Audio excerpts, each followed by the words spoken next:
It is a historic moment.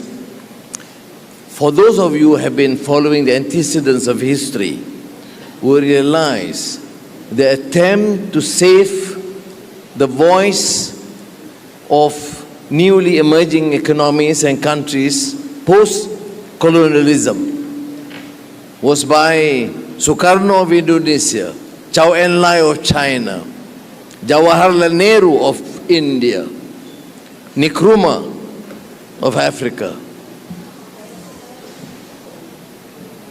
It was a bold attempt to ensure that the voice of conscience, those struggling for freedom and justice, is heard.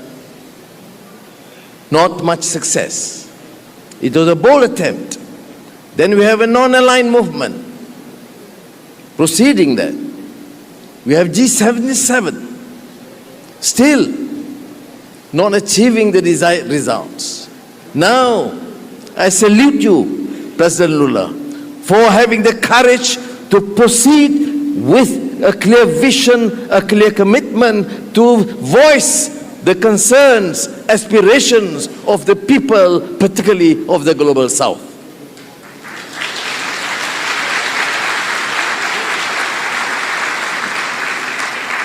But why are we particularly encouraged? Because it is no longer an effort purely of political leadership. Political leaders have a role to initiate this reform. But what is spectacular in BRICS is because of the participation of the business community, the private sector, that would complement this effort and make sure that the voice of reason, the voice for justice, is heard and implemented together with the political leadership and the business community that we see today, women, youth, and the private sector. I salute you all for this attempt.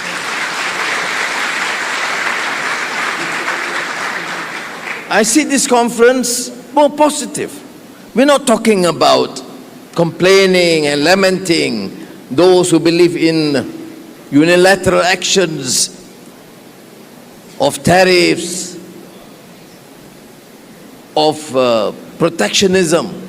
Here, we have a voice for multilateralism, for collaboration, working with countries in the South, but still engaging with the countries in the North as friends in this new alliance.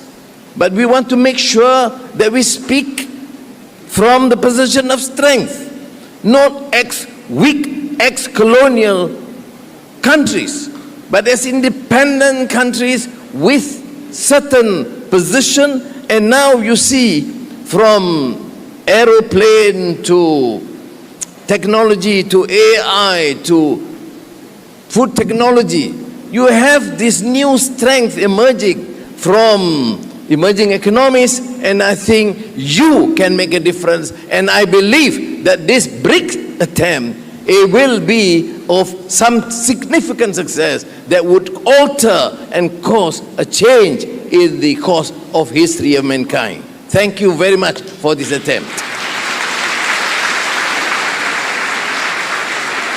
I come from Malaysia, and in ASEAN, we deliberate these issues. One, we must be cohesive. We must speak as one, based on multilateral arrangements. We must try and promote the principle of centrality, befriending everyone, supporting a just cause. But it's no longer plain rhetoric and political platitudes and statements. It's through concrete action. That is why one of the pillars in ASEAN is the business community. We must increase intra-ASEAN trade. Now, we must increase intra-BRICS trade. We have enormous potential to increase, because only with that strength can we safely, fairly, justly negotiate with all other partners multilaterally. We must demand a change democratic, just international and multilateral organization. From the United Nations to WTO to IMF and the World Bank. I again support the position taken by President Lula, one of the courageous leaders that we find today, to voice on behalf of those who have been left unheard. So thank you, my friend.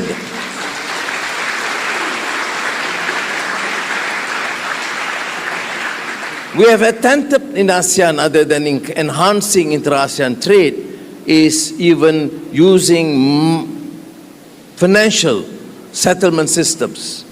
We use our local currency. Of course, we're not talking about de-dollarization because there's a long way to go. But at least we try, Malaysia with Indonesia, Malaysia with Thailand, and together with China, trying to use our own local currency, even beginning with 10 or 20%. It makes a difference because we cannot continue complaining but not executing our own plan in our countries and our friendly neighbors.